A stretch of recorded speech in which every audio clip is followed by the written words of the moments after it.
A couple more seats up front here. All right. Good. Welcome to the Woodrow Wilson Center on this sunny Monday afternoon. Glad all of you could join us. Particularly delighted by what I take are two student groups. I think one's from Georgetown. Where's the other group from? Vienna. Okay. Excellent. Well, welcome to everybody to the Wilson Center, to this History and Public Policy Program event. I'm Christian Osterman. I direct the History and Public Policy Program here at the Center, as well as the European program, and it's a delight to welcome all of you to this session and discussion of Justin Weiss's new book, NeoConservatism, the Biography of a Movement. We, of course, have Justin with us this afternoon to talk about the book. We'll do so for about 20 minutes or so. And then we have two very distinguished colleagues and commentators joining us to give some initial perspectives on the book and on the subject. And then I hope all of you will join in with questions and comments. And I very much hope that the students especially won't be shy, but do ask questions. Just a word on the Wilson Center, since some of you may not have been to this institution before, and since this event is being webcast live. The Wilson Center, of course, is the nation's official living memorial to President Woodrow Wilson, established in 1968, founded to honor and build upon Wilson's legacy as a man who bridged the divide between scholarship and public policy. We at the Center try to bring together the thinkers and the doers, the policymakers, the scholars and business leaders, in the hope and in the belief that a frank and open dialogue will lead to better understanding, cooperation, and public policy. Today's event, as part of the History and Public Policy program, very much reflects and exemplifies the Center's commitment to dialogue. Certainly, this afternoon we'll be focusing on one of the main, most important currents in American intellectual history and political thinking, with an important new publication. Let me just briefly introduce our three speakers before I will give Justin the floor to talk about his new book. Justin Weiss is a senior fellow in foreign policy and director of research at the Brookings Institutions Center on the United States and Europe. Previously, he served as special advisor to the United States and on the United States and transatlantic relations at the policy planning staff of the French Foreign Ministry. He has authored and co-authored several books, including a book, award-winning book on the Empire of, what is the Empire of the Middle? Yeah, it was actually a pretty lame metaphor. We're using the Middle Kingdom as a metaphor for the U.S. It didn't work out very well. Very good. The United States and the World since the end of the Cold War, which he co-authored with Pierre Melandry, and also Washington and the World, co-authored with Pierre Hasner. We then start with, I think in terms of the comments, with Jim Mann. He is, of course, author in residence at Johns Hopkins University School of Advanced International Studies, SAIS. He's a former Washington correspondent and Beijing bureau chief for the Los Angeles Times. He has also a number of books to his credit. Many of you may be familiar with The China Fantasy, How Our Leaders Explain Away Chinese Repression, published in 2007. Rise of the Balkans, importantly for this discussion today, the history of Bush's war cabinet, About Face, a history of America's curious relationship with China, and I could go on. His latest book, just to mention that, is The Rebellion of Ronald Reagan, a history of the end of the Cold War, published just last year, and we were delighted to launch the book here at the Center last fall. Then I have the great pleasure to call on my colleague, Sam Wells. Sam Wells is a senior scholar here at the Woodrow Wilson Center and the former associate director of the center, and headed a number of programs here, including the West European Studies program. He is a specialist on international security affairs, has published widely on U.S. strategy and transatlantic relations, co-edited a number of books, including The Strategic Triangle, France, Germany, and the Shaping of the New Europe, published in 2006. His latest publication with Cheryl B. Wells is Germany's Choice of Shared Sovereignty in the European Union, forthcoming in a book on history and neorealism, edited by Richard Rosekrantz, Ernest May, and Sarah Steiner. With these brief introductions, let me turn it over to our speakers. Justin, you have the floor. Thanks, thanks, Christian. It's really I'm really delighted to be here to present the book. If only because this book has a strong academic side, and what better place than the Cold War International History Project? So what better place than this one to present this side of the book? So the book was published like a month ago, and since then I've been doing mostly commentary on the present state of the neocons, etc. Whereas the book is obviously 90 or 95% concerned with the past, and especially the 70s, 80s, and 90s. And as we were discussing, the book actually began as a PhD dissertation work, which I defended quite a few years ago.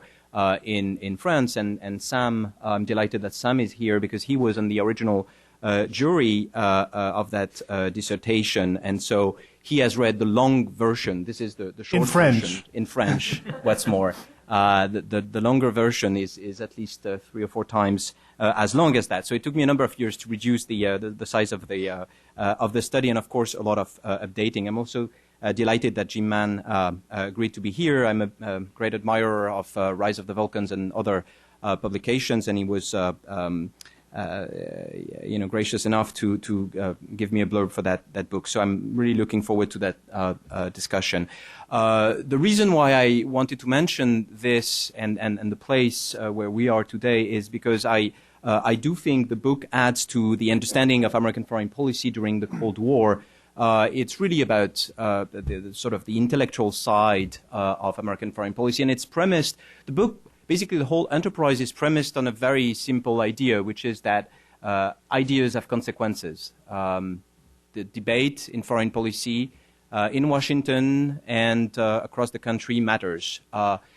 American foreign policy is not only about electoral calculations, lobbies, economic interests, oil, big strategic thinking. It's also about ideas about America's role in the world. It's also about representations, ideologies, etc. And so I wouldn't have started this book without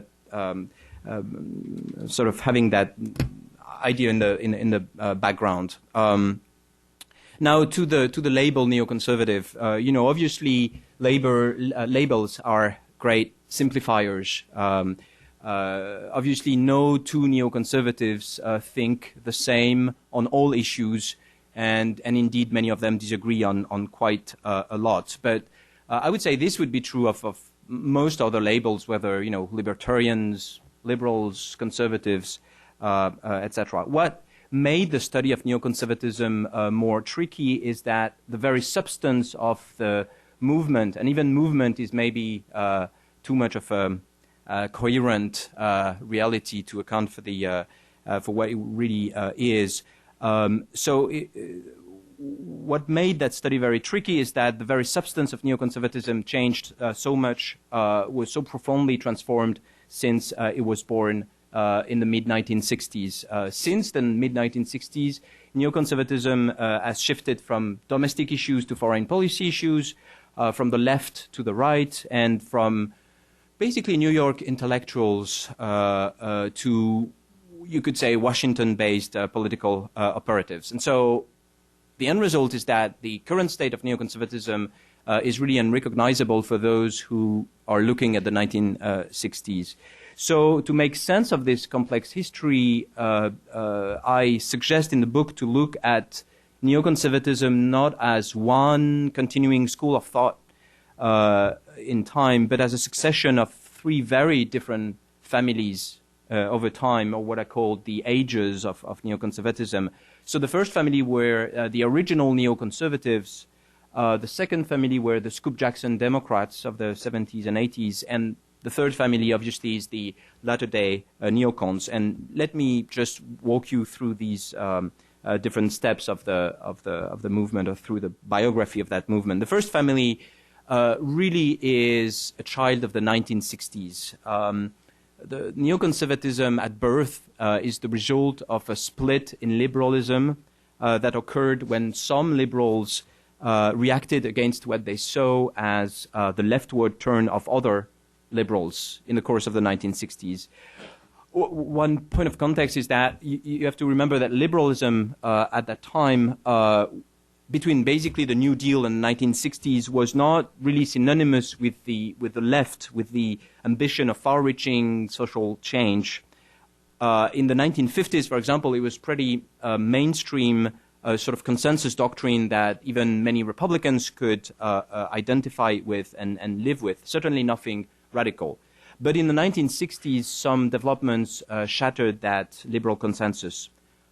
Social movements like student protests, especially against the Vietnam War, the counterculture, black nationalism, radical feminism or environmentalism on the one hand, and on the other hand, government overreach through LBJ's programs, the war on poverty. Basically, what the original neoconservatives reacted against was not, for example, it was not civil rights, of which they had been very strong supporters, but racial quotas and busing in order to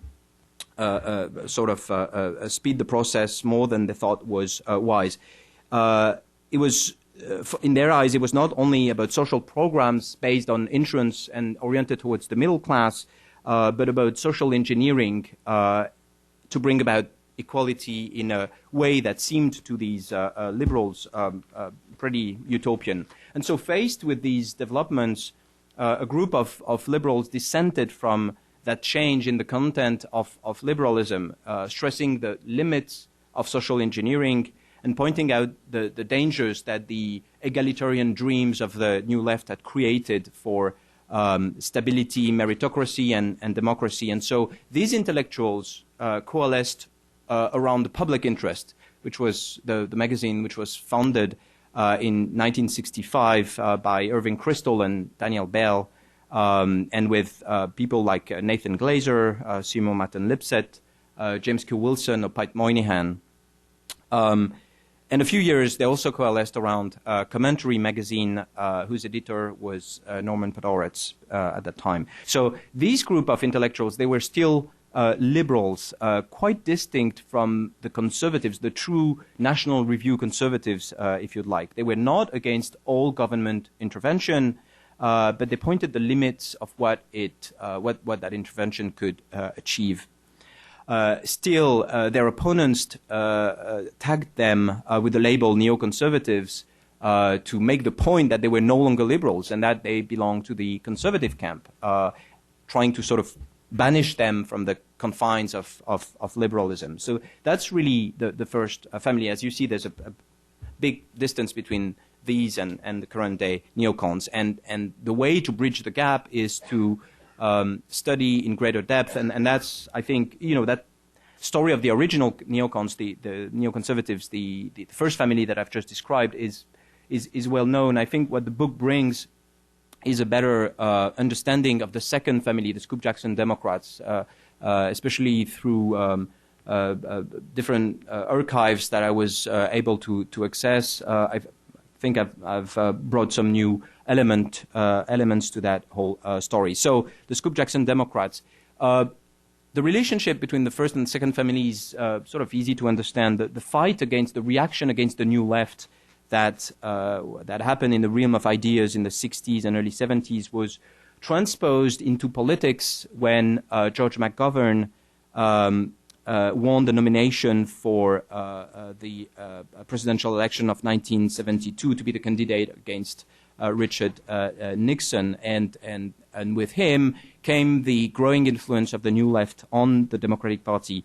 McGovern was seen, and this is a partly partial view, but it was seen by many traditional Democrats as way too far to the left, both in domestic policy. He supported massive social programs and affirmative action through quotas, and in foreign policy, where he advocated a hasty retreat from Vietnam, deep cuts in the defense budget, and a neo-isolationist sort of grand strategy, if you like. And so the reaction against that leftward turn of the Democratic Party happened in different places in the course of the 1970s. In Commentary magazine that I mentioned a moment ago, in Senator Scoop Jackson's office, where Richard Pearl was, and Dorothy Fosdick, but Richard Pearl was really the important legislative aide at that time, in particular helping him to draft and get past the famous Jackson-Vanik Amendment. And the third place was in a group called the Coalition for Democratic Majority, where Democratic operatives like Jean Kirkpatrick, Eugene Rostow, Ben Wattenberg, Joshua Muravchik, Elliot Abrams, and many others tried to steer the Democratic Party back to the center throughout the 1970s. What they wanted to do is to try to get back to the tradition of what they saw as the tradition of Roosevelt, Truman, Kennedy, and Johnson, meaning progressive policies at home, but once again, New Deal type programs, and fierce anti-communism abroad, and including the defense of human rights, a theme that was slowly rising in the course of the 1970s, and of fellow democracies, including Israel, which played an important role in their shift, and more generally the reinforcement of American military power, which they saw as dangerously drifting. And this is why they found themselves in the course of the 1970s battling two enemies, a sort of two-side war. On the one hand, on the left, they were battling the New Left inside the Democratic Party, and on their right, they were battling Nixon and Kissinger's policy of détente and accommodation with the USSR that, as you may remember, including de-emphasizing the ideological aspects of the Cold War and engaging Moscow, trying to find common ground, common interest, etc., thereby legitimizing the Soviet regime rather than trying to change it.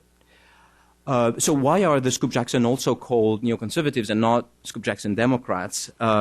Simply because there were porous borders between the first family and the second one. There were institutions that were shared by the two families, like Commentary magazine, for example, or the American Enterprise Institute, where a number of Democrats went to work in the 1970s. And obviously, more importantly, because they had a common enemy, that is the New Left.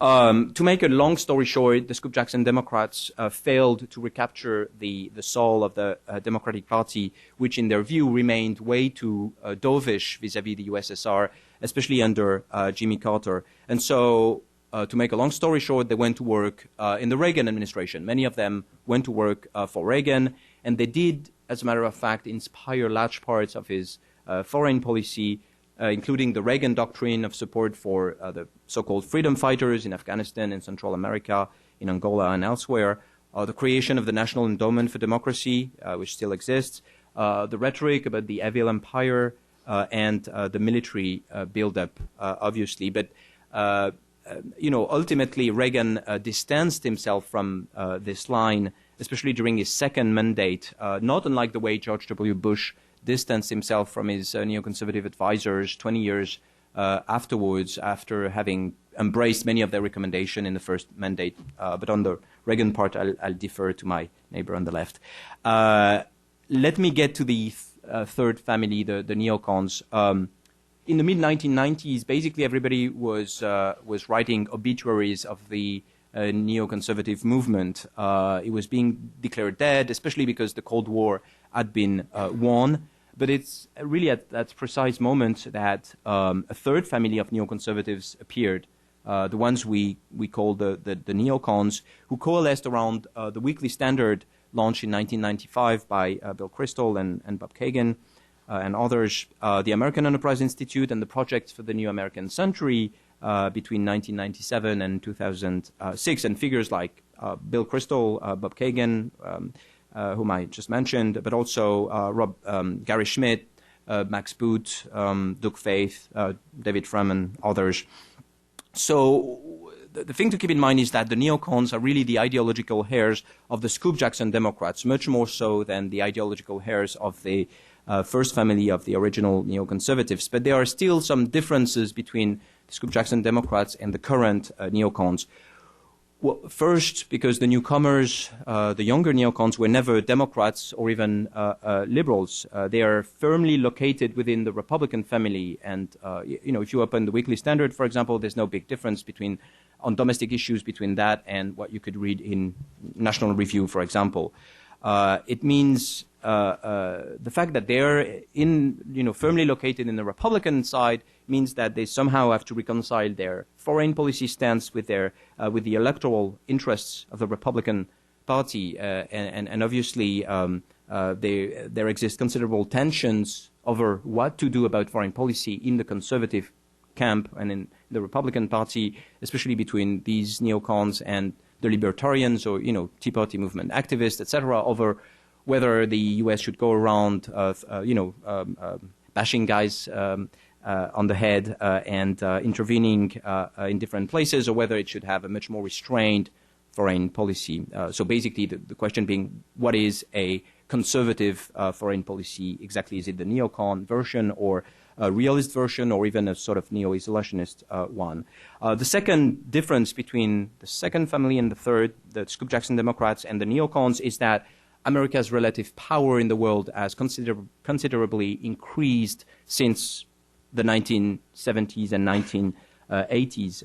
The Soviet enemy is gone, and America's military force and economic strength are greater than ever, which of course has been a bit less true in the most recent years. So whereas the Scoop-Jackson Democrats were urging Americans not to retreat and to defend democracy and human rights, the neocons can exhort them to advance and act boldly, in other words, to use American power to shape a world safer for all. So I'll conclude with a few words on neoconservatism today. What does that label, what does neoconservatism mean today, and what do neoconservatives believe in?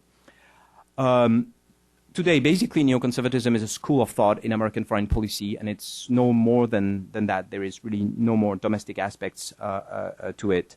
A school of thought, I would argue, that stands in stark contrast to other schools like the realists or the liberals or the neo-isolationists, if you like, and combines at least 5 tenets or 5 principles. The first one is internationalism. It's the belief that America should be active in the world and shape the international order. Otherwise, that order will be shaped by other powers, other nations in ways that could be inimical to the ideals and interests of the U.S. The second principle is primacy. The idea that American hegemony is good for America and is good for the world, and that it should be preserved. The third principle, or third tenet, is unilateralism. It's the skepticism that international institutions, especially the UN, can play any useful role in safeguarding peace. And it's the belief that America, who's the real purveyor of stability, should not be tied down by treaties or international law too much, because these treaties and rules include so many free riders and also obviously so many dictatorships. Think of the UN Security Council, for example, that the only thing that really counts is being able for America to be able to act freely in the world. The fourth principle is tied to the previous one. It's militarism, for lack of a better word. It's the idea that military force remains critical in the current world, and the belief that America should be willing to shoulder its global responsibilities by maintaining a high level of defense spending and a willingness to use force. last but not least, the fifth principle is democracy. It's the idea that defending and promoting democracy is not only the right thing to do in principle. It's not only a tribute to Woodrow Wilson. Obviously, my co-author, Pierre Asner, dubbed the neoconservatives Wilsonian in boots to sort of make the joke with the revolutionaries in Napoleon having been the French revolutionary with boots, meaning marrying idealism, human rights, etc., on the one hand, with militarism on the other hand. But basically, so it's not just idealism, and it's obviously not just Wilsonianism, but it's also the idea that in the long term, it's the smart thing to do to promote democracy, as democracies tend to be more friendly to the U.S. and less belligerent to the neighbors. So it's not, contrary to what has often been said, they don't have a sort of a cynical view of democracy as window dressing and just a pretext. It's combined with a strategic thinking about long-term, and of course, most of them would argue that the long-term realism is to promote democracy, because in the long term you cannot buy stability in the expense of democracies, at least in the long term. So that's sort of the five tenets of neoconservatism, and I'll stop here to leave time for the comments and Q&As. Great, thank you. Jim, would you like to continue? Thanks. Is this on here? Okay, good. This is a terrific book by Justin and I, which I commend to you. It really is the best and most complete history of the neoconservative movement, and it really adds, I think, to our own understanding of it. Justin has traced through one of the things I think is important, which is the sense of three different generations of neoconservatives and how they differed from one another. And there is an emphasis in the book, I think, that he started with the second generation of neoconservatives in the 1970s, who were Democrats, originally liberal Democrats, gradually becoming alienated with the Democratic Party. And a lot of that is just plain new history that has not been explored before.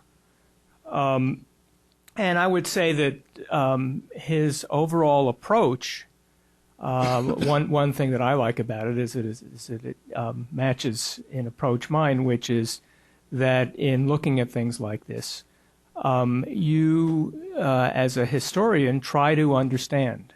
You address the question, what were people thinking? What's the logic? And examine it. Rather than simply fill up a book with adjectives that these are bad people. You draw that conclusion, but history is history, and you try to look at the intellectual development of a movement. And that is similar to what I tried to do in my book on the Vulcans, which was a look at the George W. Bush administration's incoming foreign policy team and their roots and their history over the previous decades. And that in doing that, I explored neoconservatism. Justin has done it as a movement. So this is a terrific long-range history. I first talked to Justin about this book. He came to talk to me. I think it was probably a couple years ago, to question a particular part, one piece of the history that I told in my book, and I'll get to what we disagreed on in a second. But we traded ideas and we traded views, and after this book was finished, he sent me a copy, and I took a look, and I just found it extremely good history. So I really take this as sort of the definitive work on neoconservatism. Now, where we originally disagreed, that's an interesting point. Justin has mentioned the neoconservatives' belief in democracy, and certainly anybody familiar with the Bush administration, George W. Bush, and particularly its latter years in office, would certainly and quickly associate neoconservatives with the cause of democracy. If you go back to the Reagan administration, in its second term, you will find that with great reluctance, Ronald Reagan and his administration gradually decided to withdraw their support from the dictator in the Philippines, Ferdinand Marcos. That was a difficult decision, particularly for Reagan. And in the wake of that, neoconservatives began to espouse democracy as sort of an underlying principle of the movement. And by their own self-description, some of them, this was a change, because if you go back to the 70s, to the late 70s in the Carter administration, you will find the frequent critique of Jimmy Carter, the liberal Democrat, that he had pushed too hard for democratic change with some dictatorial governments, notably and most importantly the Shah of Iran and also Somoza in Nicaragua. So in the view of Paul Wolfowitz and some other neoconservatives in the Reagan administration, like Elliott Abrams, this was a change, and the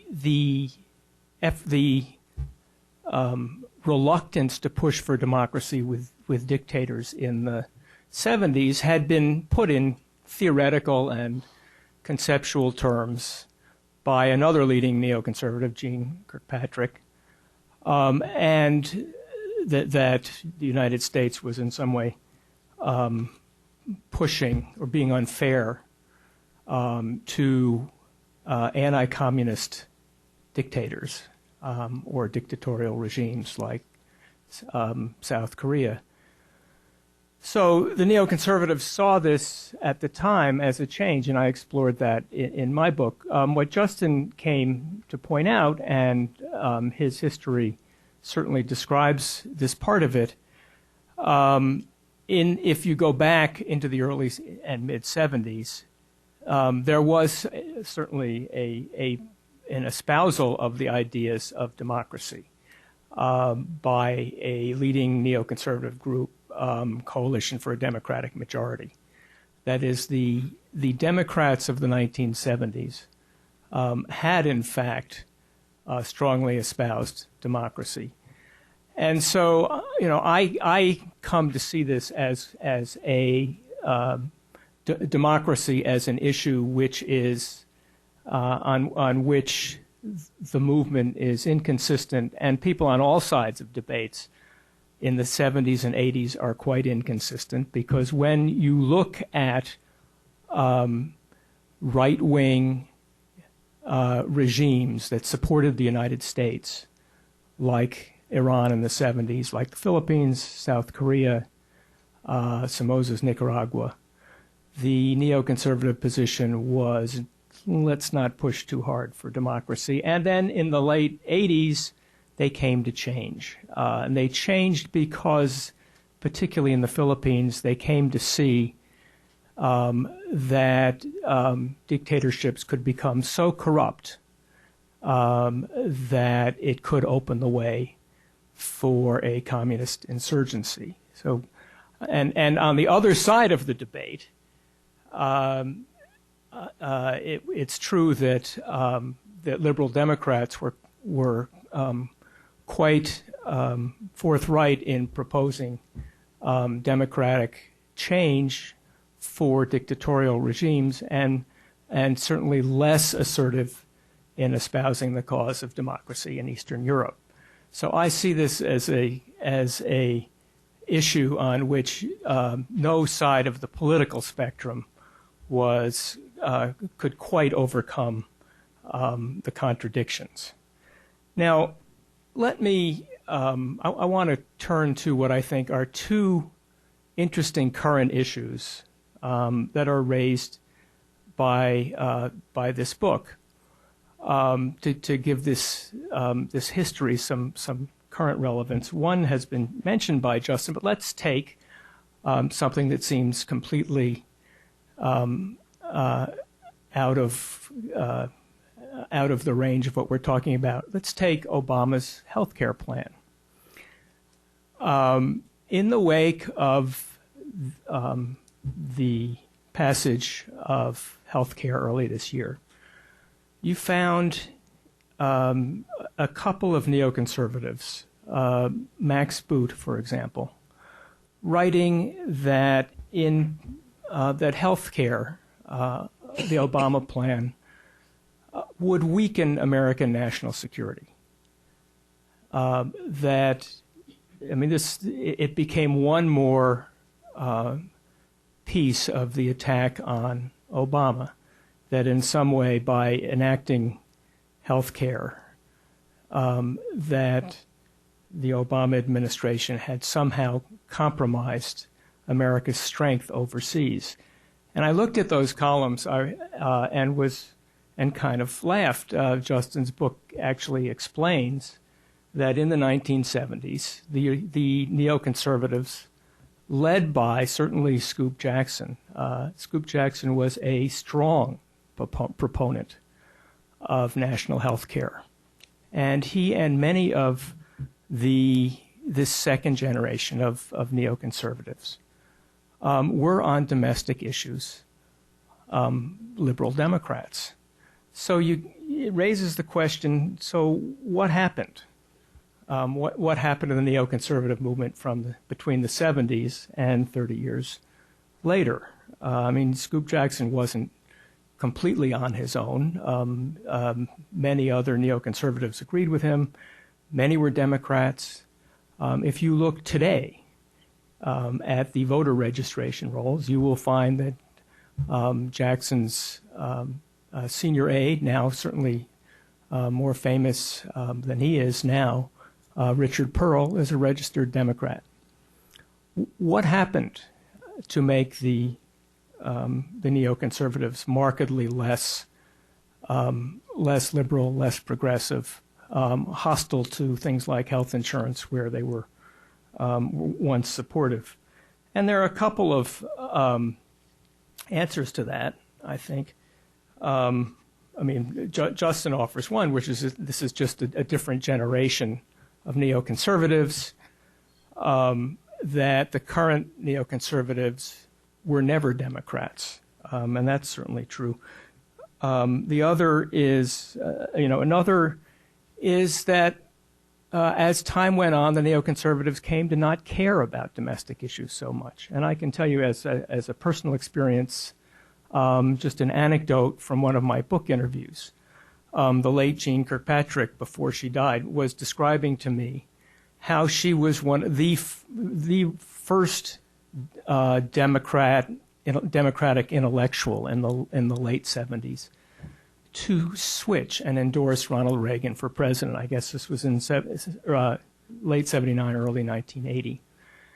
And I was interviewing her and said, how did that feel? It must have felt kind of strange. You've been hanging around Democratic Party groups, and now you're with Republicans.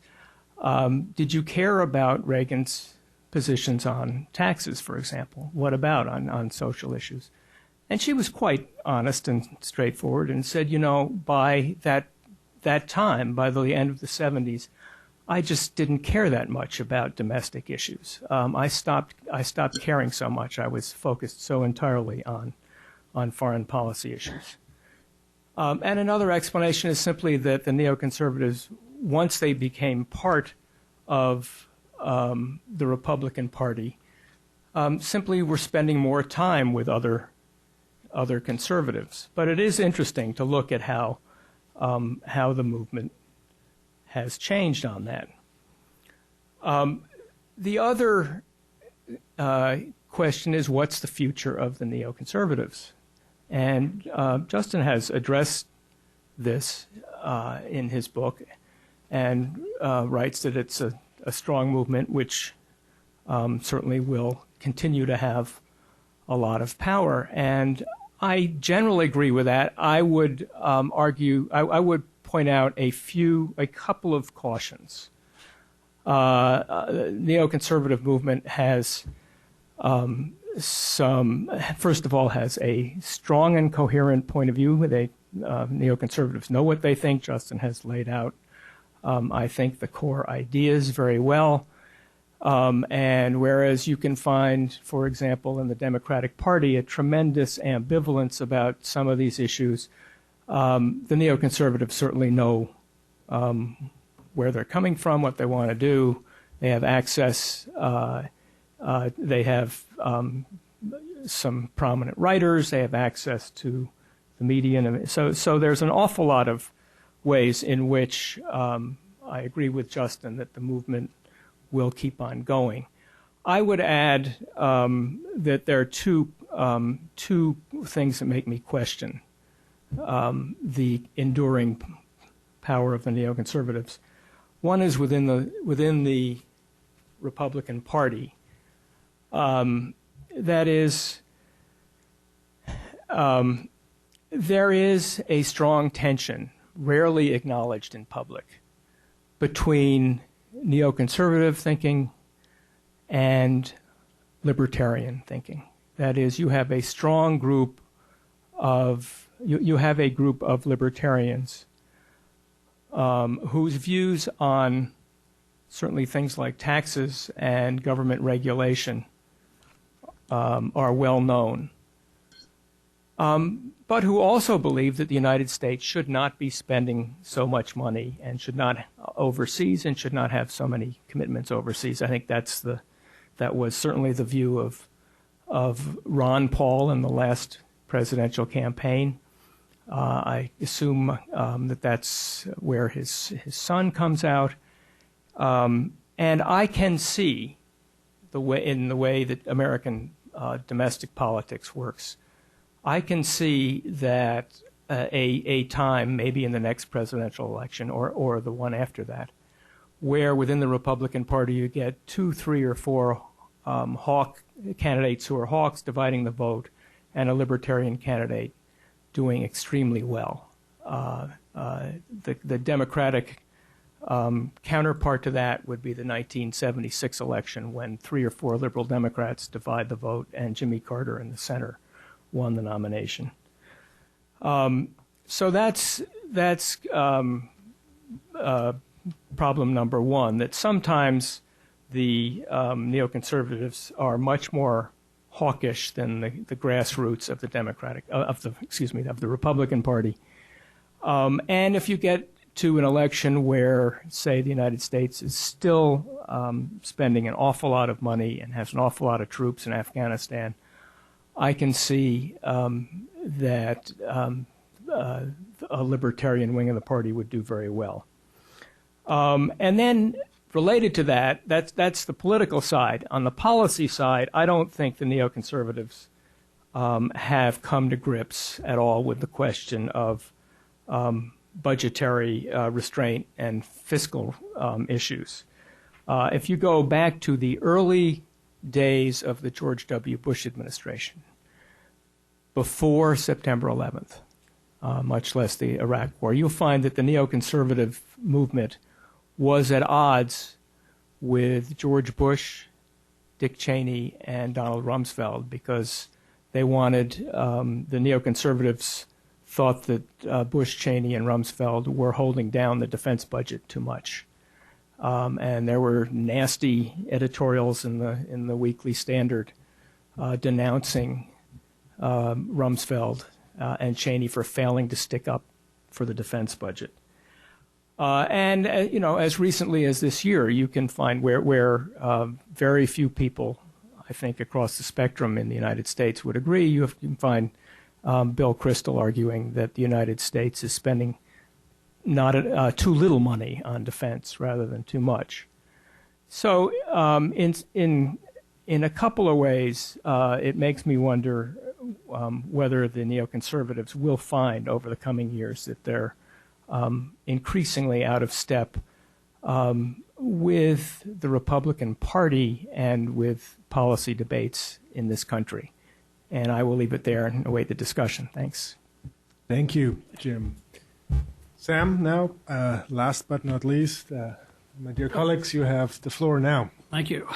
Well, I want to give my bottom line up top and say that I think this book is a tour de force of examining the evolving ideas, the personalities, the alliances that make up these three families or three ages of neoconservatism. You need to be versed in the sources to fully appreciate how much work went into this book, because Justin has opened a lot of doors, pried under a lot of rocks, and discovered some really remarkable connections. I'm pleased that the book is more accessible in its shorter version, but I'm sorry that a good bit of the detail is lost. Justin tells me that he will put on a website for the book some of the things that would interest scholars about the relationships between people, the shifts in positions, and some of the rather numerous inconsistencies in people's individual positions. One thing that he did not mention that I always found fascinating about the first family of neoconservatives was that this group, the central members of this group, had all been part of a Trotskyite cell at the City University of New York in the 1930s. And I had the rather odd historian's opportunity to be sitting at a table with them at a birthday party for Seymour Martin Lipset in the 70s sometime.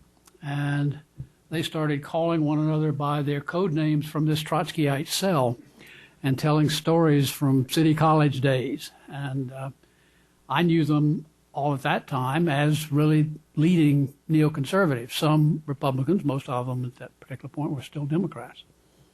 And they went through probably the largest transformation of any of these families in their political views, but they weren't particularly interested in foreign policy. Pat Moynihan was, and Justin's very cautious in categorizing people, but Moynihan, I think, would have always contested the fact of whether he was a neoconservative.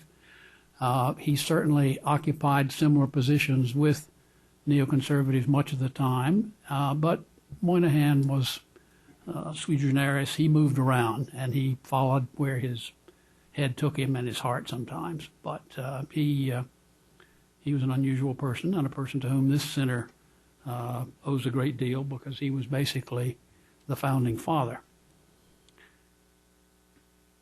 The second group of neoconservatives show considerable interest in foreign policy because they're concerned with détente, and they're formed to fight what they see is an increasing orientation toward social democratic style accommodation with the Soviet Union and a slippage in our defense budget and preparedness.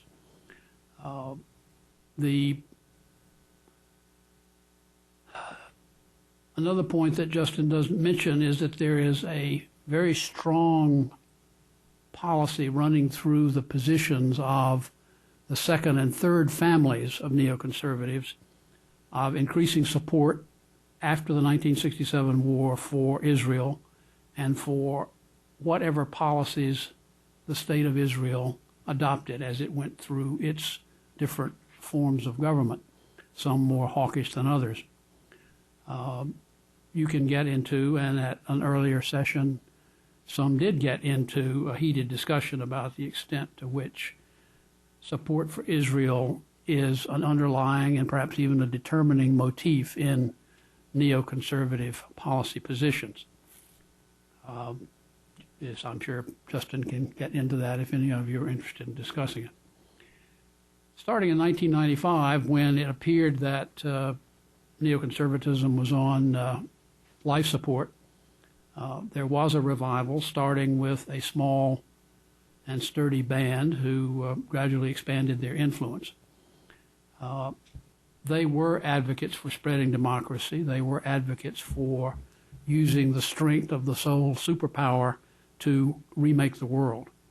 And it's interesting, Justin points out that prior to 9/11, the neocons of the group that came to be so important after 9/11 had said very little about terrorism. Terrorism was not on their radar.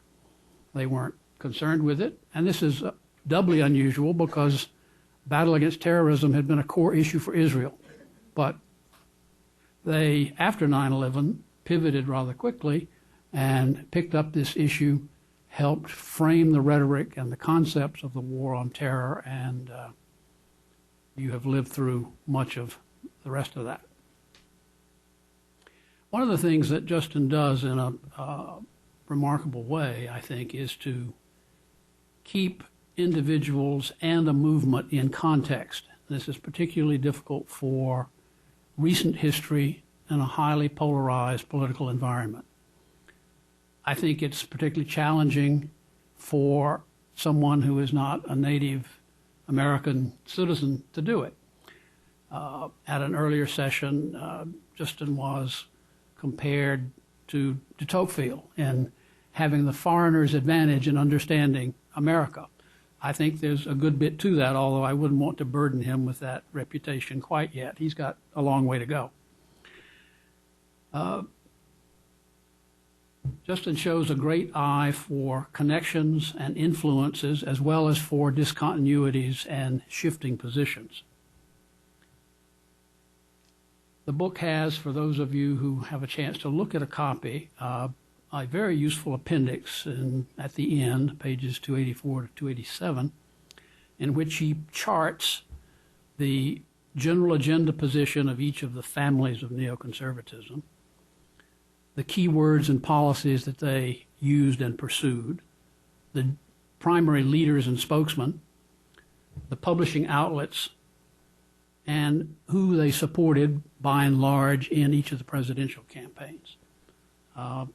That particular appendix is worth a great deal for those of you who want to catch an overview of shifting positions and leading players. It's also probably going to be very good for trivia questions in future. But, Justin, I would conclude with a couple of questions, somewhat reminiscent of our jury in Paris. In terms of today's conservative politics, where do the leading figures of each of these neoconservative ages stand on an issue that Jim raised, size of government and role in economic affairs, and on national security affairs? I think you've done a pretty good job of laying out national security affairs, but there are some discontinuities. And further, is there any distinction, as you think about it, between the consistency of views of those neoconservatives who had government positions, who were in the policy process, and those who just dealt with their computers and fired off op-eds and blogs? So with that, let me conclude, and we can have discussion. Thank you very much, Sam. Two excellent comments. Let me perhaps give Justin a chance to respond briefly to a couple of the questions that Sam raised, the democracy issue that Jim raised, and then I'll open it up in a minute to questions and comments from all of you. Justin. Sure, I'll be brief. A couple of points. Reacting on what Jim said first, one of the great things I discovered during the research was the role of the trade unions in the 1970s in the foreign policy debate, especially the AFL-CIO and Lane Kirkland and George Meany, and the extent to which they had, at that time, the leadership of the AFL-CIO was extremely hawkish and anti-communist, and not only did Meany and Kirkland intervene in the debate, but they also subsidized and gave money to one of the two organizations that I'm well, actually, the two of them, two organizations that I studied in greater depth from, a systematic study of their private archives, the Coalition for Democratic Majority, in order to, for the AFL-CIO, in order to, for the trade union to sort of change the internal dynamics of the Democratic Party and sort of battle the new left. There was a fight at that time between, let's say, the bread and butter Democrats affiliated with AFL-CIO, etc., on the one hand, and the new left on the other hand, who stood for different issues like identity, minorities, personal fulfillment, etc.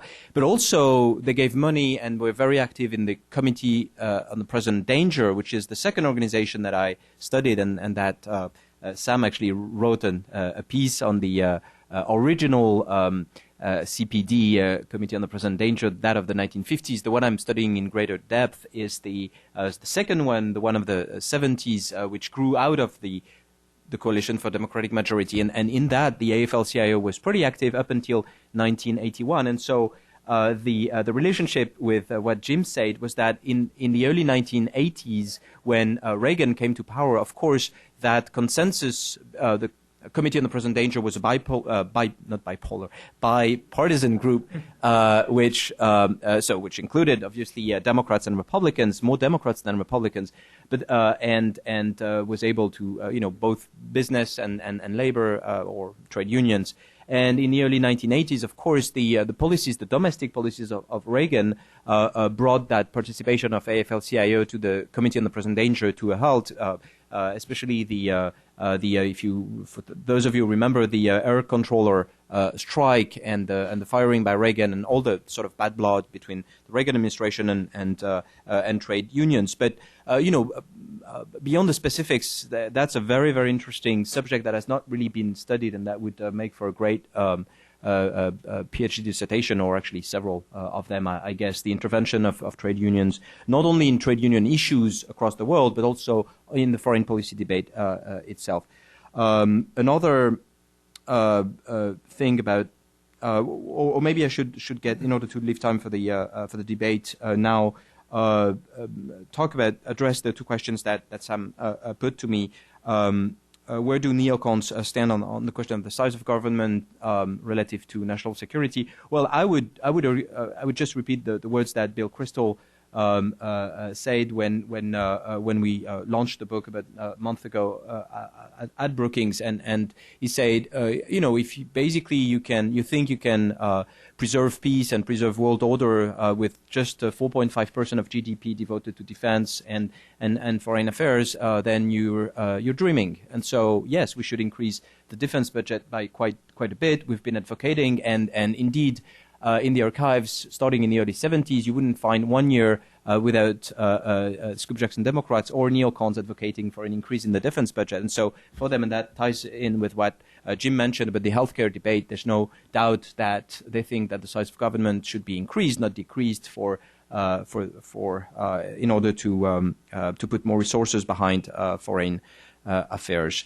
And then any distinction between those who actually exercise power and the purely intellectuals ones, no, not really, not that I've been able to detect actually, and I'll have to give more thought to that, but it doesn't strike me that they were acting or they were thinking very differently, among the ones who really exercised power and the one who didn't, but I'll have to give it more thought. Thank you. All right.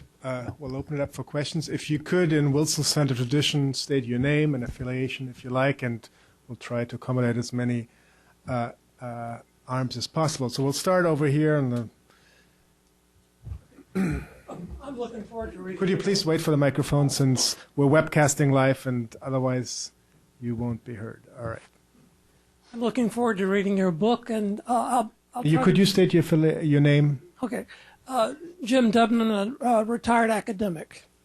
Thank you. I'm looking forward to reading your book. It sounds extremely interesting. I'll try to be very brief, but there seems to be the sort of the forebears of the neocons. The New York intellectuals also had three families, And the first one, as was mentioned, was the alcoves of City College in the 30s, and then later became crystallized around partisan review, anti-Stalinist left. And it seems to be interesting parallels because there are also, when you pick up the story in the 60s, among the New York intellectuals, whom included from C.C. White, Daniel Bell, founded the Public Interest, Irving Kristol later, patriarch of the neocons, Nathan Glazer and Irving Kristol and Irving Howe. The 60s, again, the New Left was central, and the schism within the New York intellectuals, almost all of the first families opposing the New Left vehemently, except for exceptions like Dwight McDonald and a few others. But the third generation, including, ironically, Norman Podhoretz, at first in the early 60s, was very sympathetic to what became the counterculture, friend of Norman Mailer and so forth. And you see this complete switch around from Norman Podhoretz and others, almost like a Freudian kind of psychoanalytic kind of repudiation of what they felt ashamed of when they were younger. Thank you. Justin? Do we take a couple of No, questions? go ahead. Or? And I'd Okay. like immediate dialogue. Sure. No. That's a very interesting point. Podhoretz was younger, obviously, by a few years than the others, than Kristol and Bell and Glazer, and the others. And yes, he did undergo a phase of mild radicalism, you could call it, in around 1962, 64, 66. But then had a very strong turn.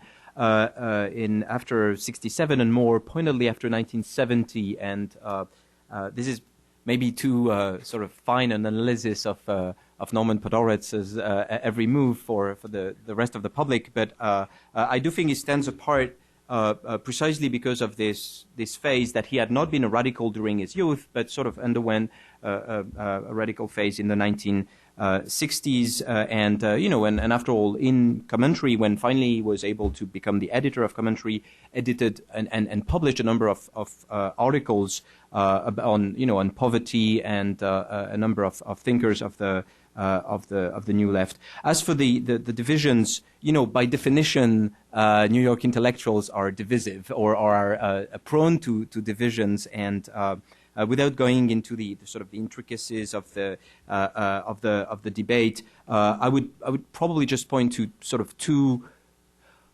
more or less two groups. One that really the protest against Vietnam and student revolt was really a key to that, because obviously many of those who had been in the alcoves of the City College of New York, etc., and had risen to prominence, not only to fame for some of them, but also to material well-being and recognition, etc. We're seeing that the instruments of their rise and meritocracy and working hard and being recognized in the intellectual field was being sort of trashed by younger students of the baby boom generation who were seemingly unaware of the luck that they had, and so this contributed in no small part in their reaction against the New Left and all these spoiled kids, whether from Berkeley or at Columbia or at Cornell or other places, whom they saw as sort of a new Stalin, not communist, but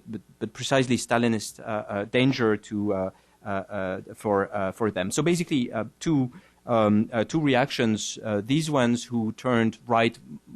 Some of them didn't go very far on the right. I'm thinking of Dan Bell, for example, who really never became a conservative of any sort. But also others, you mentioned Irving Howe, for example, and so others welcomed the New Left, or at least tried to build bridges with the new generation and try to accommodate their views and integrate their views and sort of charted a different course. And of course, the battle was on the legacy of liberalism. Where would be the center of gravity of liberalism? And obviously, that second group that Michael Harrington and others sort of found accommodation with the New Left, remained the true liberals, whereas the others finally drifted to conservatism in one way or the other. Thank you, Pete. Well, can you bring the microphone down here to the gentleman in the brown shirt, but I want to take a question from over there. I think there were some on the left side. The young lady here in the center there. I'm sorry. Hi, my name is... Let me go first over here, and then we'll... Name, please, as well. Okay. Rebecca Chamberlain, Woodrow Wilson Center, Kennan Institute. I also confess to not having read the book yet, but my curiosity is a relationship, the neocons' connection to religion over these ages and these different families. And I guess it's interesting because when we think of today with G.W. Bush's, his, for example, the National Security Council, we think of the Christian far right. So I'm just wondering what that relationship has been, or any religious relationship over these ages with the different sort of families. Thank you. Very interesting, very interesting and tough question because of the diversity of relations and most, to make a very broad generalization, most neoconservatives would generally have quite a distance with religion, whether they're Jews, many of them are Jews, and sometimes being interested in it, like Irving Kristol, for example, but not being practitioners and not very strong adherents. I would say. Certainly some of them being very strong defenders of Jews in general. Norman Podhoretz, for example, in the turn that I was describing earlier in 1970, starts with questioning, after the war in 1967 and all of that, starts with asking the question, is it good for the Jews? So it's really not about religion, but more about ethnicity, if you'd like, and a worry about the specific group, but most others being basically agnosticist, as far as I can tell, and not talking much about religion at all.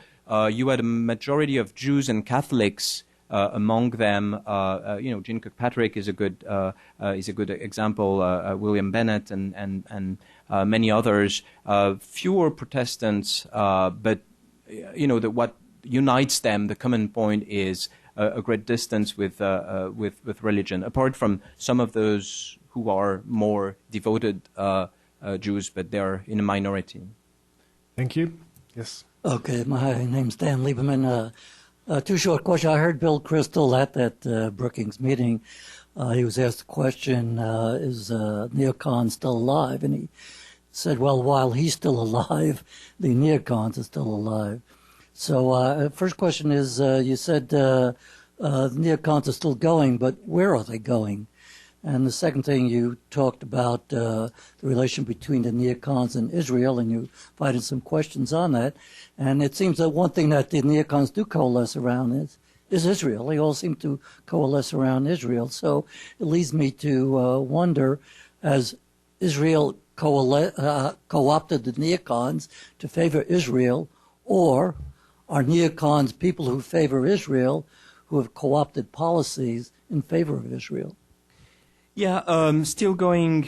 Yeah, obviously, and I have a paper for those interested in the more recent aspects of neoconservatism. I have a paper on the Brookings website, which you can find easily, which is called "Why Neoconservatism Still Matters," and which, in effect, argues that they are still around because of the number of people who are writing, because of their position in magazine, think tanks, foundations, etc., and because of their influence on the Republican Party as well. Where are they going? Well, there's nothing really new compared with, let's say the first article that was the rebirth of the movement in 1995 by Kristol and Kagan, which was entitled Towards a Neo-Reaganite Foreign Policy. That was for the campaign of 1996, and so they were advocating what they were describing or labeling neo-Reaganite, and it was really about the 5 pillars I described. You would find all of them in that article, and since then there's not been a lot of innovation, if you like, and so where are they going? Well, to the to apply the same principles to other issues. America should be strong, should shape world order.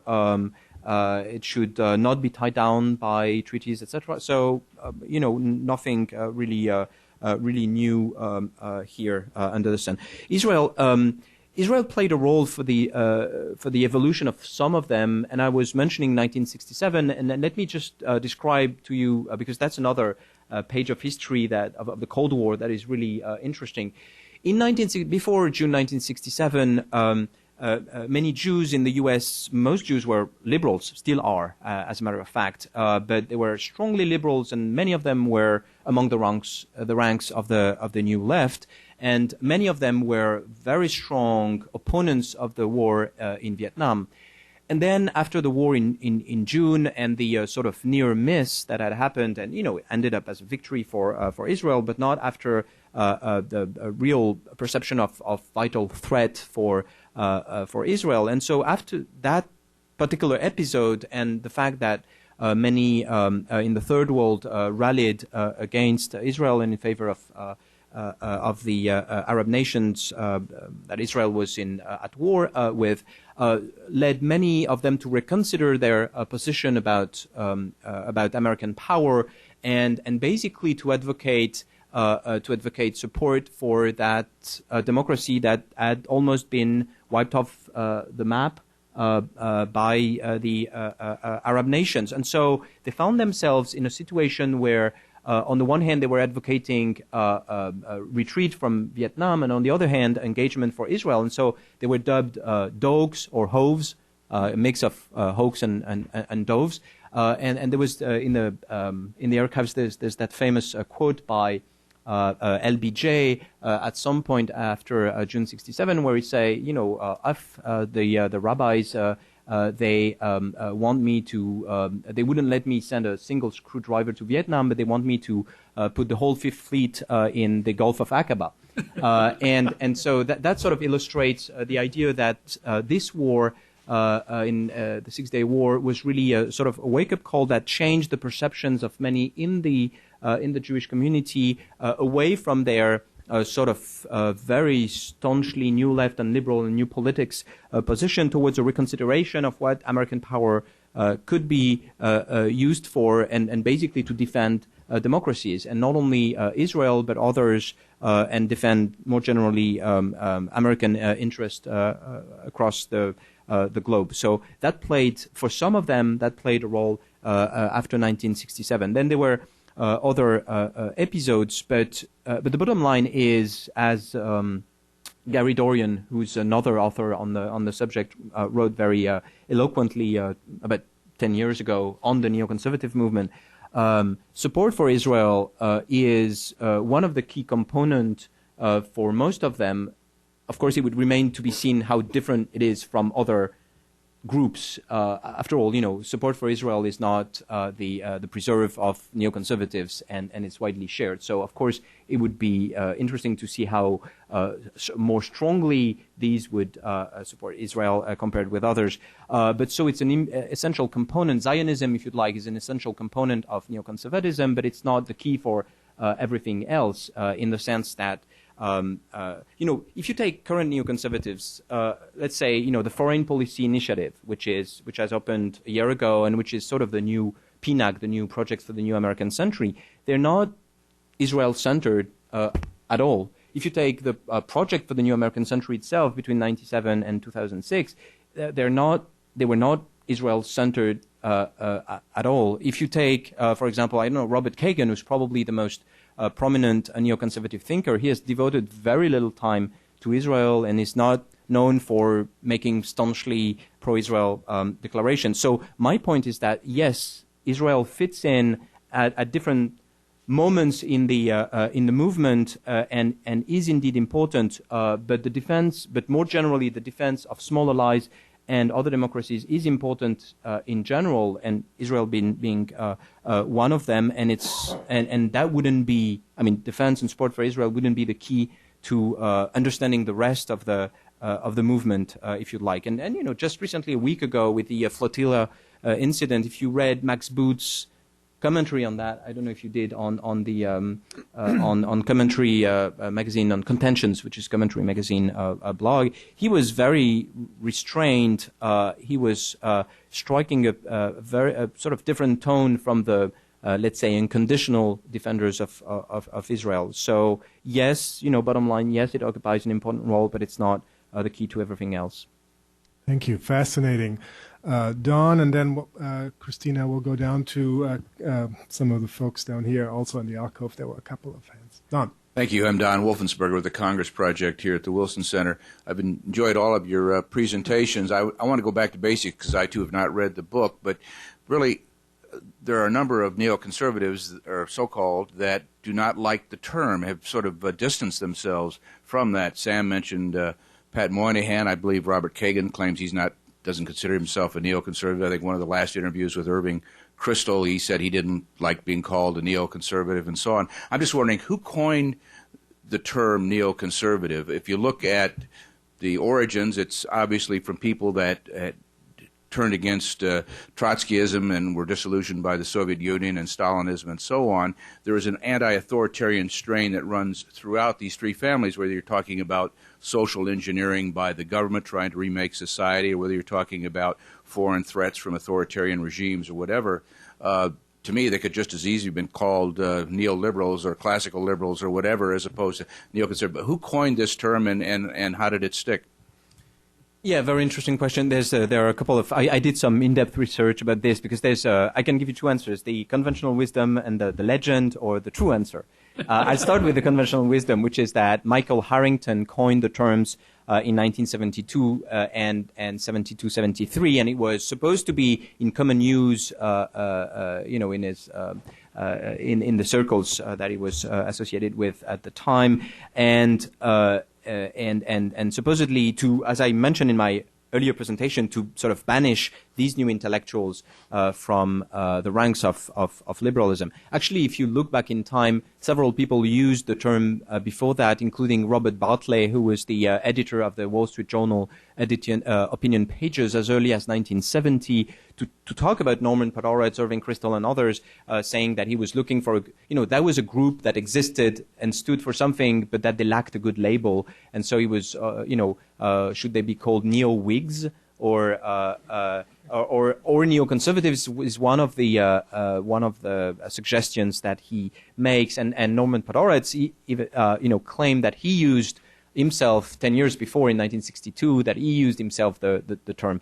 But bottom line, the truth is that it's more interesting to understand why.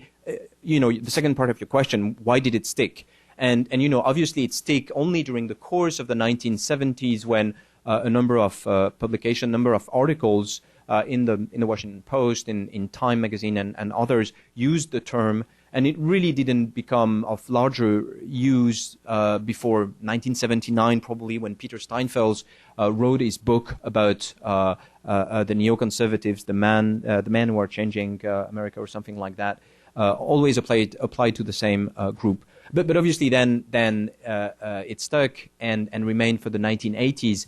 But then when it got back in fashion, which was after 2001, it was really in conjunction with the Iraq War, and that's only when the public started, catching up on the phrase neocons, and when you had 1,000 conspiracy theories blossoming all around the web. Thank you. Yes, and if you could pass the microphone to the gentleman next to you, Pete. There. Yeah. Oh, my name is Stephen Shore. A wonderful presentation. Two brief questions. The first is, how important to the neoconservative mind is what is tactfully called the belief in American exceptionalism, or less tactfully called the Gott mit uns attitude? And the second question is, was there not a neocon effort to focus on terrorism in the late 70s? I remember Clara Sterling, where she basically attributed every unsolved violent crime in Turkey, or the Pope's the attempted assassination communist training camps in Eastern Europe. So I don't know if she's in your book or not. As a matter of fact, she's not. But that's. I'll start with the second point. It's very. It's very true. You had a number of neoconservatives taking part in conferences as early as 79 and 80. In various places about terrorism. But the big difference with, Sam mentioned earlier the fact that they were not focusing on terrorism. They were not focusing on non-governmental terrorism, which is, of course, the one that counts now since 9/11, or even, since 96, 98 in Africa, etc. That is Al-Qaeda type terrorism, if you'd like. They were concentrating on state-sponsored terrorism. And obviously, if you remember, the first reaction after 9/11 of people like Paul Wolfowitz was ending states that support terrorism. So it was really about states and sort of reapplying a state-centered framework on something that was, basically about NGOs, if you like Al-Qaeda and other groups. So yes, they did concern themselves with terrorism briefly because it was sponsored. It was seen as being sponsored by the USSR and some Arab regimes, but not in the sense that would sort of develop in the 90s and 2000s. And exceptionalism is central to their vision. And I argue in sort of trying to give an interpretation of the three families, however different they are, that patriotism or nationalism is one sort of common point between them. For the first generation, it was really a reaction against the attack against the American experience by the counterculture, the student protest, the New Left, etc. And so it's really a reaction against against the attack against exceptionalism, if you like. For the second generation, it was really, and there are great quotes that I use in the book, either by Kirkpatrick or by Norman Podhoretz, about how Vietnam was not important in itself. So it was not just about Vietnam, it was really about the reaction against the reaction to Vietnam. That is, they were reacting against the overreaction to Vietnam, and Podhoretz explains that whether one was right or wrong about Vietnam, at some point it became a question of putting in question the moral character of the U.S., and that's when they really started to react. And so, once again, the exceptionalism, nationalism, etc. And of course, the most recent neocons, for them also, patriotism is key. Sometimes they've been called national greatness conservatives, and which explains that their position, to make the link with a previous question, the position vis-à-vis government intervention is not clear-cut. That is, they're not against all government intervention because, as Crystal and David Brooks put it 10, 15 years ago, if Americans don't like their government, how could they like their country?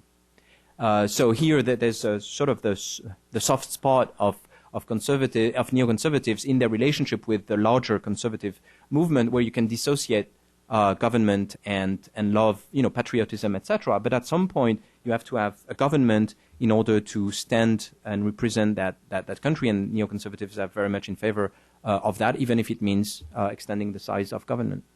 Thank you. Jim and Sam, you should feel free to chime in at any one point, especially if you disagree.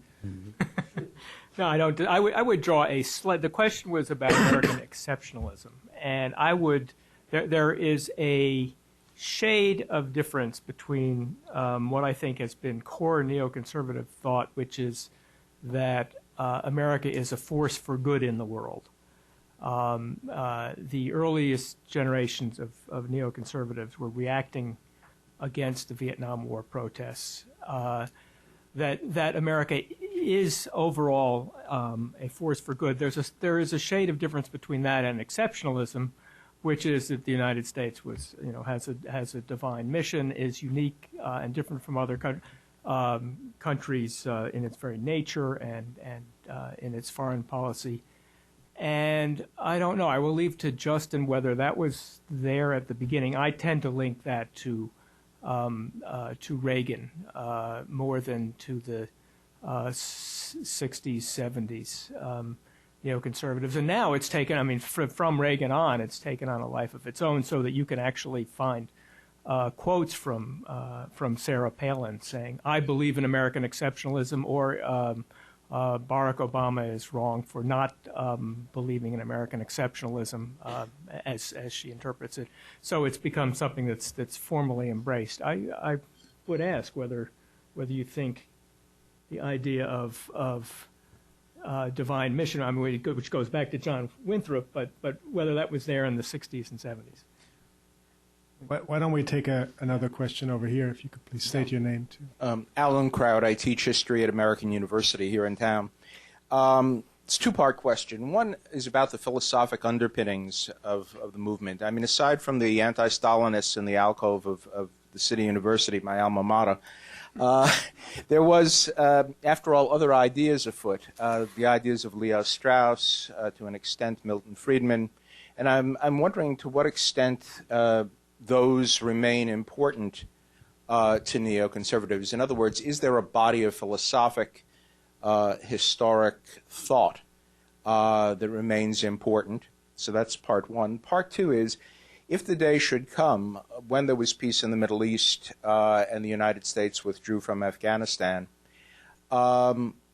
given the differences within the Republican Party and within, even among neoconservatives, on the size of government and the function of government, what would be the glue that would make this more than a three-generation moment in American political history?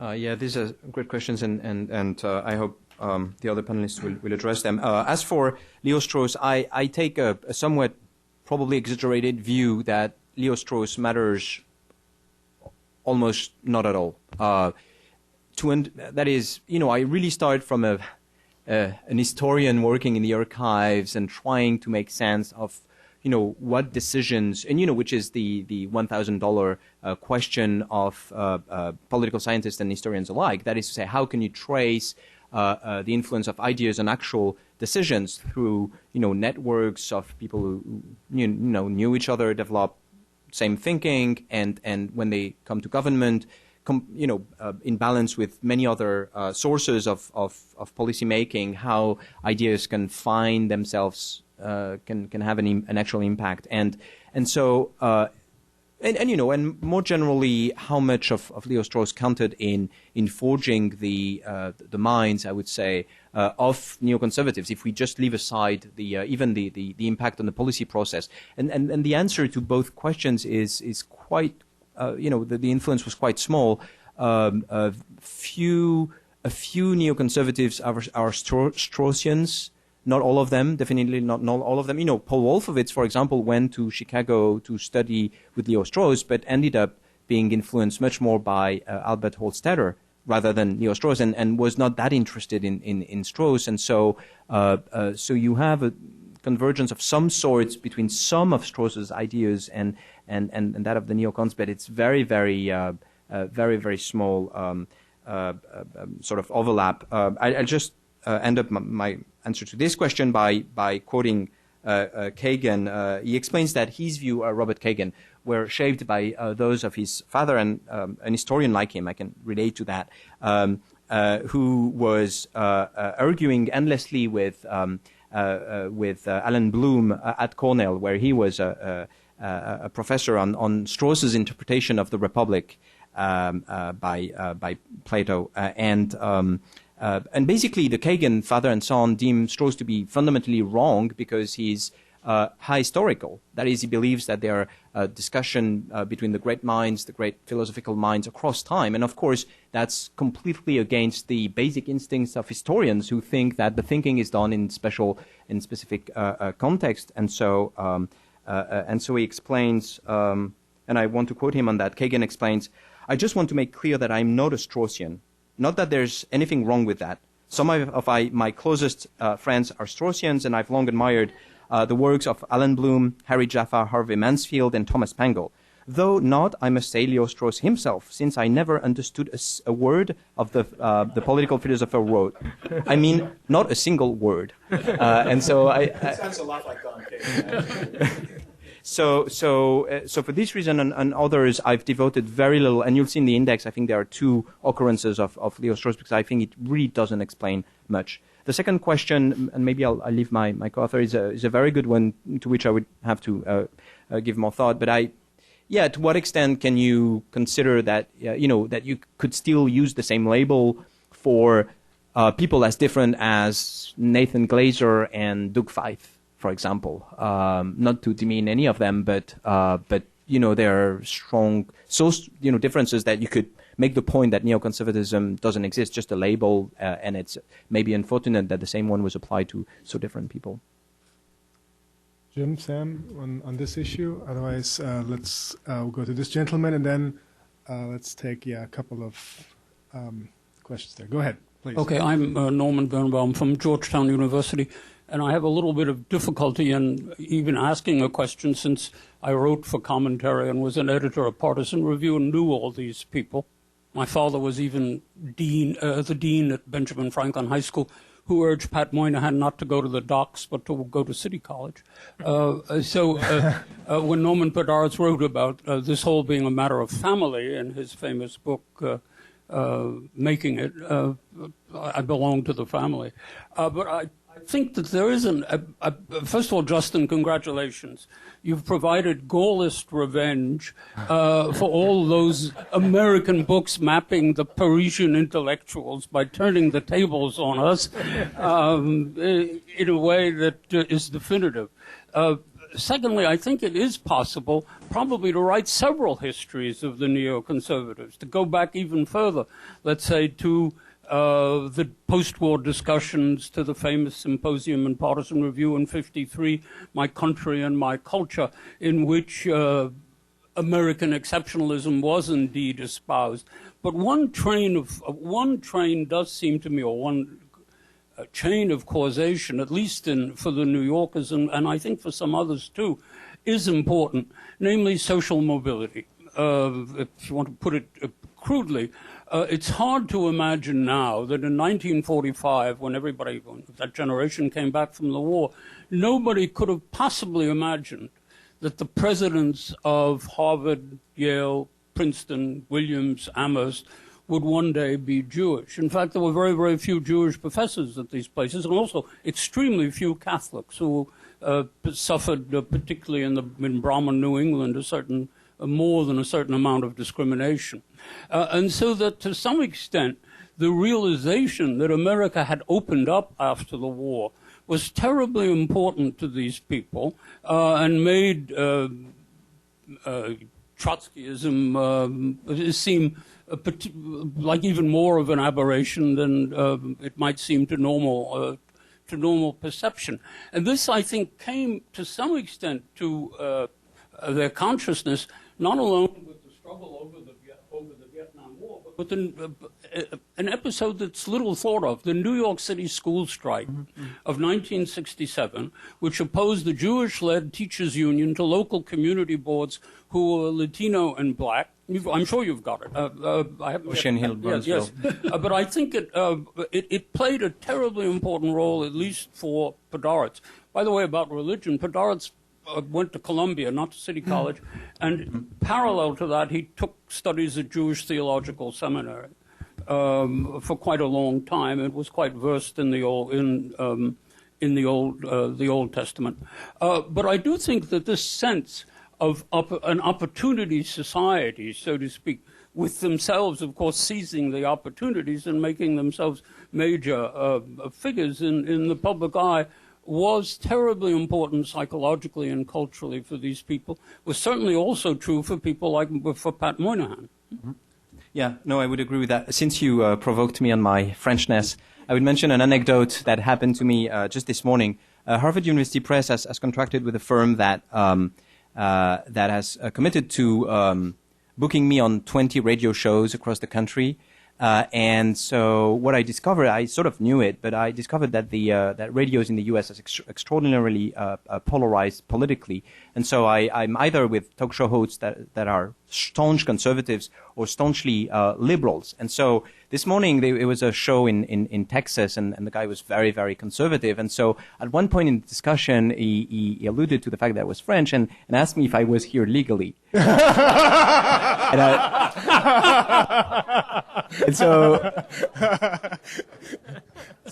it was all the more striking that the conversation had been rather pleasant until then, and so I decided to laugh, and so he laughed as well. So it ended well, but it was kind of striking. Anyway, social mobility, and yeah, that's very important. But precisely, I think it's because of this social mobility, and by the way, Podhoretz himself went to Columbia, as you mentioned, under a quota, a Jewish quota, limiting the number of Jews allowed to be admitted at Columbia, and these quotas were lifted only in the course of the 1950s. I think the quota was 7 or 10%, something like that.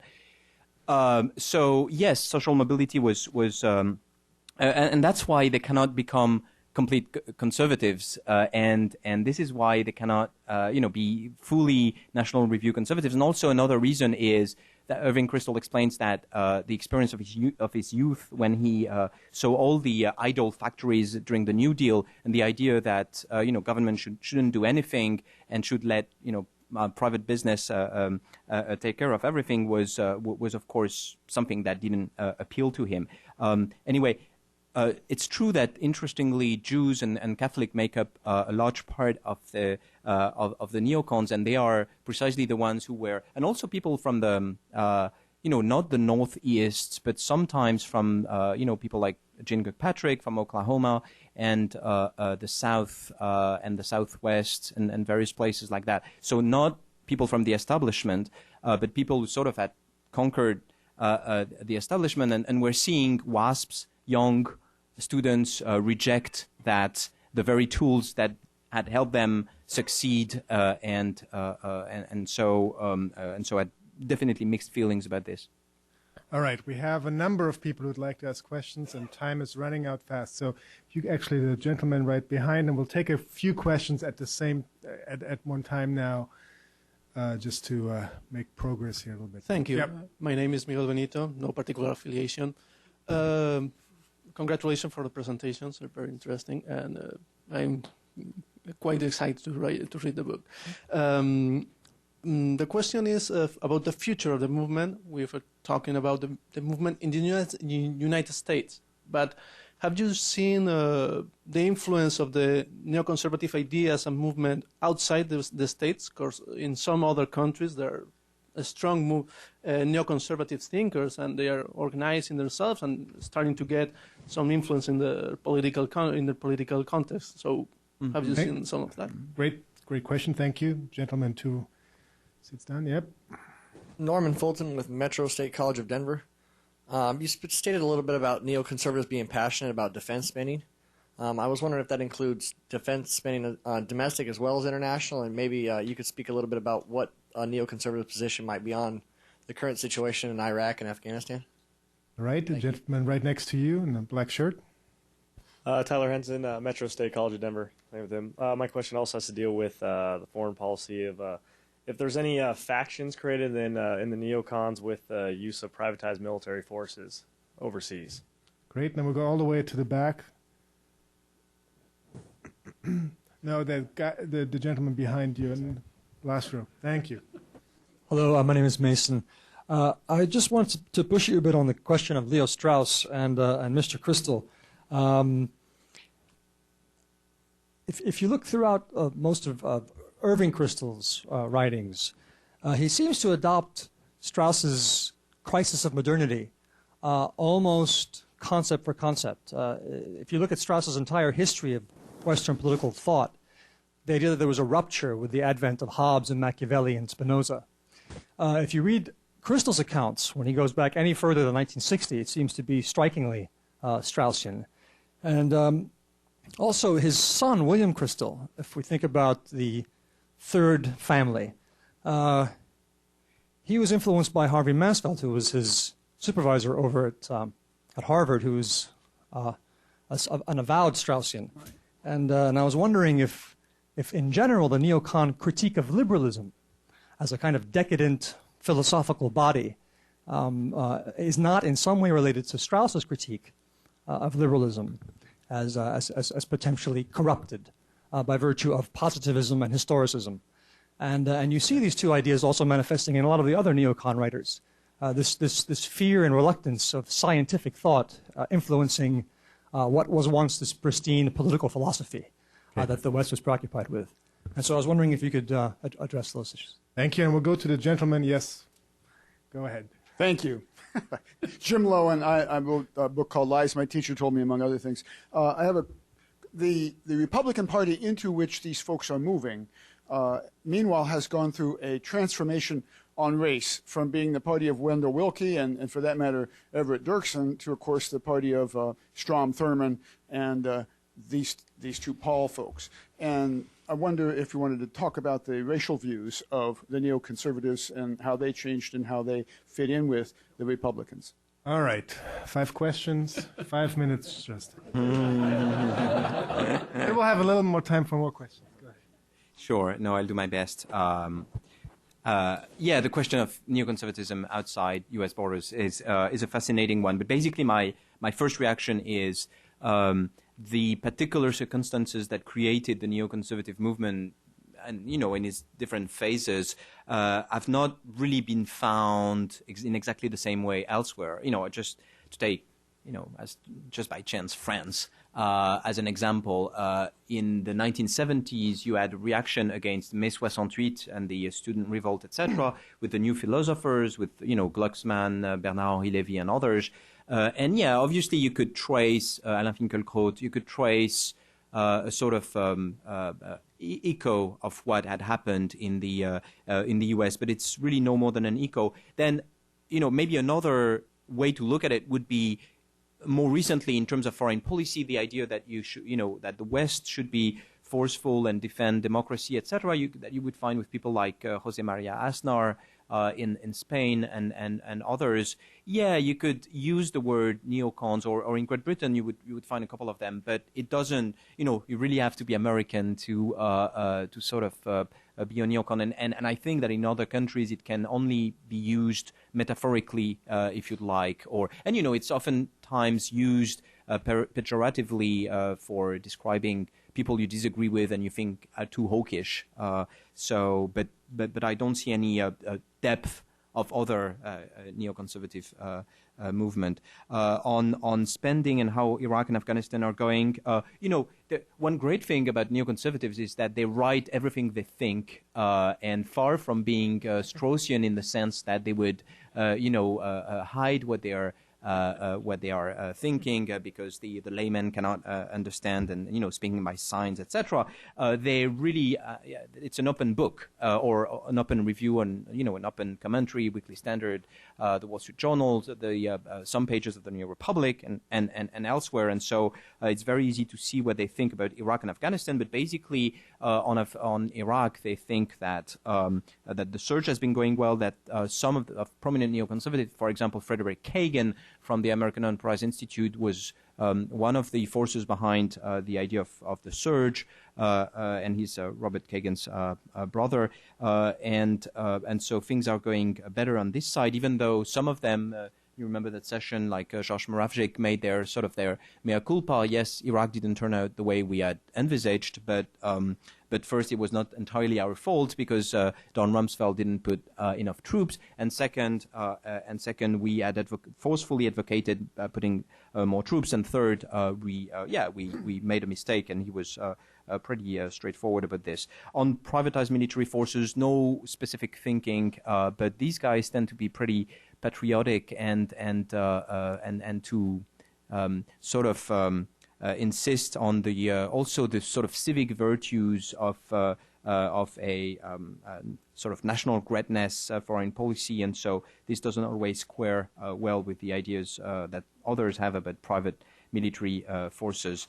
On Neo-Strauss, these are good points, and Irving Kristol quotes many other thinkers, Tocqueville among them, for example, as the sources, and it's and as Bill Kristol put it to me when I interviewed him back in 2001, I think, so it was 9 years ago.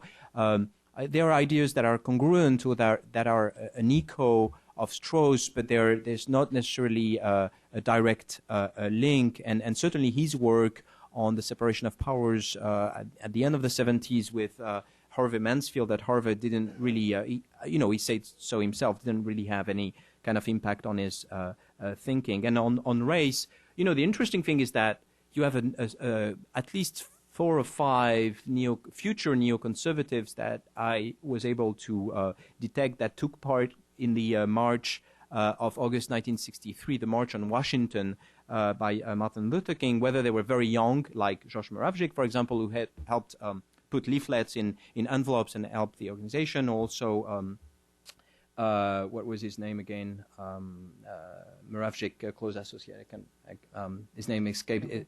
Penn Campbell, thanks, who was very active and walked there, also at a very young age, although he was a bit older, etc. And so they were not, and Podhoretz is something different. We would need a whole session of 4 hours to come to grips with that. But basically, the bottom line is that they were supporters, most of them were supporters of the civil rights movement, and what they opposed was really busing and quotas, and this was related to a number of various ideas. And once again, I mentioned this in the book, but basically, I remember that when Strom Thurmond, and I'm getting tired, when Strom Thurmond had his 100th birthday, and Trent Lott made his famous comments, the first one who attacked Lott were neoconservatives. They were people like Max Boot, if I remember well, Charles Krauthammer, etc. And this was sort of an echo of a slightly different vision of neoconservatives compared with other conservatives, without generalizing too much. But this was an echo of their particular stance. After all, there are many of them, not all of them, but many of them are universalists. All right, we'll have time for just a couple more questions. Anybody who can't live without having asked this questions? Okay, one. Anybody else? Okay, we'll have the final question over there. Dave Rogers, independent historian. On another angle of this racism issue, I would like your view on the idea that the contemporary the idea of racism in the contemporary neoconservative thought that a superior America is going to impose on inferior peoples what we think is good for them, whether they like it or not. I mean, I raise this question because it seems to me there is a direct connection between the neocon idea of making Iraq into originally making Iraq into a new crusader state with manifest destiny to justify despoiling the Mexicans, McKinley justifying the conquest of the Philippines by a civilizing mission, and Woodrow Wilson declaring that he was going to use brute force to teach the Latin Americans how to elect good people. All right, and final question over there. Ramsey Scott, Metropolitan State College of Denver. I just kind of, as far as the future of the neocons in a Tea Party-influenced Republican Party, what do you see for them? I mean, I know there's similar points, very strong. They both believe in a very strong American defense, but budgets, that sort of thing, are definitely a contrast. What do you see their future in a Tea Party-influenced Republican Party? Good question to end on. All right, Justin. On race, one of the other interesting, the whole experience of writing the dissertation and then the book was that it also eliminated many aspects of the American society that I didn't really know that well. And one of the great discoveries is the biography and the life of Bayard Rustin. And interestingly, Bayard Rustin was very active, and he was a founding member of the Coalition for Democratic Majority, and he was very active in Jewish Americans, Black Americans relations, and he was also a big defender of democracy. For example, in 1977, if my memory serves me well, he is going to Rhodesia to monitor the elections, the first free elections there, and sort of report on the status of democracy in Rhodesia, which will become Zimbabwe afterwards, and so this is a whole different aspect of American life in turbulent times that I encountered. That was speaking about turbulences. On imposing democracy, well, the neocons would answer, why have they defended intervening on behalf of Somalians? Why have they of intervening on behalf of Bosnians, for example, on behalf of Afghans, obviously to defend them? And I'm going to get an electric shock of some sort.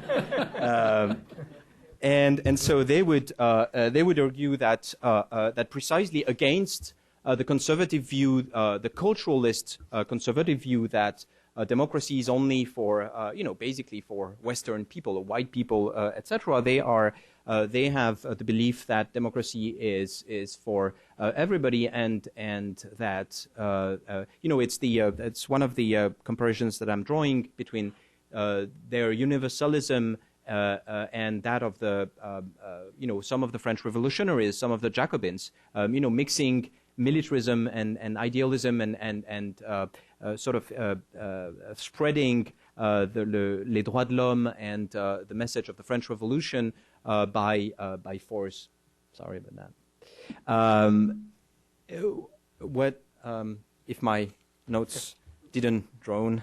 I can get back take to on the Tea. the Tea Party and the future of the Republican movement. Well, obviously that. Do you want?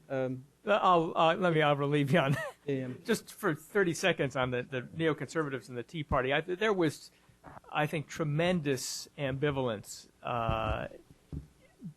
in the 2008 campaign from neoconservatives on Sarah Palin, and now on the Tea Party. I mean, on the one hand, as this whole book describes, neoconservatives are an intellectual movement. And there's a strong bit of more than a strong bit of anti-intellectualism from the Tea Party, and so there sometimes, and I've seen a couple of Wall Street Journal commentaries about. In fact, Podhoretz may have written one of them on Palin, praising Palin or praising the Tea Party. Beneath the surface, there's a lot of conflict about that. And you mentioned Rand Paul, but there were some barbs that were exchanged when Sarah Palin defended Rand Paul, the son, in his quest to become the Republican nominee for senator, because she defended him. But then the neocons, who sort of, Bill Kristol was instrumental in discovering her, if you'd like, and pushing her candidacy with John McCain in 2008, and then Randy Schoenemann, who was one of the advisors for a McCain campaign in 2008, is now her main foreign policy advisor. So it would seem that there's quite a bit of affinities between Palin and the neocons, but then she threw her support behind a number of Tea Party insurgents, and these guys, especially Paul, father and son, are on the record criticizing the Iraq War, opposing the Iraq War, opposing interventionism, defending a smaller defense budget, etc. And that really causes tensions. And of course, it would be very interesting to see how it's resolved, depending on who gets the nomination in 2012. Thank you. I think, Justin, you can take the enormous interest among this group, and I think our viewers on the web as well, as an indication that you've written a very important book. Congratulations. Thank you to you for the answering for 2 hours questions. Thanks to Sam and to Jim for some excellent comments that got the discussion going. Thank you all for your questions and comments. I'd like to invite all of you, after a round of applause for our panelists and those of you who are over 21, to a glass of, continue the conversation over a glass of wine, some cheese outside. So thank you.